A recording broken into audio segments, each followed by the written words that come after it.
प्रपंच सुटणार नाही, लोक तुम्हाला सोडू देणार नाही, मुलं तुम्हाला सोडू देणार नाही, पती तुम्हाला सोडू देणार नाही, कारण त्यांना त्याची गरज आहे म्हणून तुम्हाला ते सोडू देणार नाही. ते अडकून ठेवतील त्या मोहमायेमध्ये.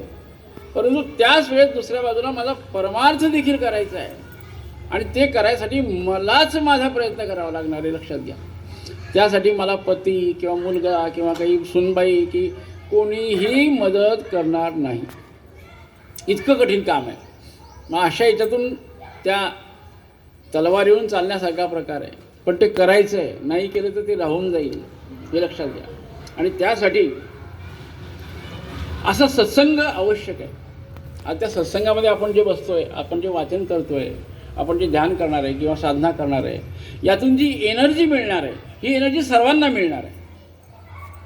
तुम्ही व्यक्तिगत साधना जेव्हा करतात त्याच्यापेक्षा जास्त फल तुम्हाला सत्संगामधून मिळत असतं, सामूहिक साधनेतून मिळत असतं. कारण ती एवढी एनर्जी आता या याच्यामध्ये जे आपण स्पंदनं तयार होत आहे आपल्या बोलण्याची किंवा साधनेचे, हे स्पंदनं आपल्या ह्या मंडळामध्ये आपल्या बाजूला याचं वलय निर्माण होणार आहे आणि त्यातून आमची अंतर्गत जी प्रगती आहे, आंतरिक प्रगती जी आहे ती निश्चित होणार आहे. म्हणून या सामूहिक सत्संगाला अत्यंत महत्त्व आहे. आणि असा सत्संग स्वामी विद्यानंद सेवा मंडळाचा दर गुरुवारी अनेक वर्षापासून भुसावळमध्ये चालू आहे.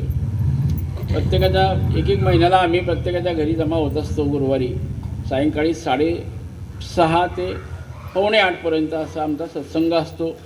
तिथे सामूहिक ध्यान असतं, स्वामीजींच्या ग्रंथाचं वाचन असतं आणि त्यानिमित्तानं अनेक कार्यक्रम आम्ही घेत असतो. ज्यांना कोणाला वाटलं त्यांनी जरूर या, कारण सत्संगाशिवाय निस्संग येऊ शकत नाही, हे लक्षात घ्या.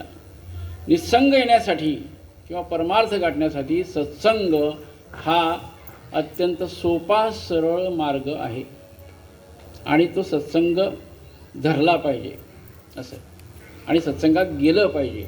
एक तासभर मला आठवड्यातून एक द्यायला हरकत काय?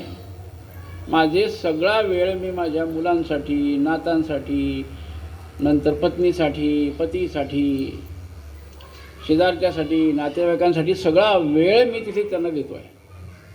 माझ्या स्वतःसाठी मी काय देतो आहे हा विचार, हे चिंतन आम्ही केलं पाहिजे आणि सत्संगाला लागलं पाहिजे आणि लवकर लागलं पाहिजे. म्हणजे अजून किती वेळ माझ्या हातामध्ये हे सांगणं अवघड आहे.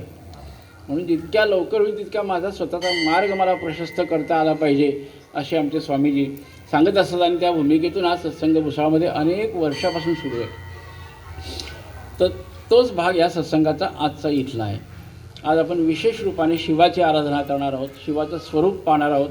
हे वाचत असताना शिवाचा स्तर कसा कसा उंच होत जातो, तो प्राप्त करण्यासाठी काय काय गोष्टीची गरज आहे, त्याच्यामध्ये गुरुची भूमिका किती महत्त्वपूर्ण आहे हे सुद्धा स्वामीजींनी सांगितलेलं आहे. शिवाचं खरं स्वरूप, मी ही पूजा करतो, बेलाचे पानं वाहतो, फळं, उदबत्ती, ठीक आहे, ही सगुण पूजा आहे. पण भगवंत याच्या आली खूप पलीकडे आहे.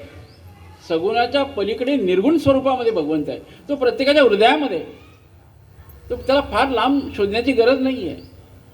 तो प्रत्येकाच्या हृदयामध्ये बसलेला आहे आणि त्याचा शोध घेण्यासाठी सत्संग म्हणा किंवा गुरु असणं किंवा त्या मार्गाने आपण साधना करणं ही जास्त फलद्रूप होत असते. आपण या शिवश्लोकीकडे हळूहळू वळू, त्या शब्दाकडे, त्या शब्दाच्या अर्थाकडे आपण लक्ष द्यायचं आहे.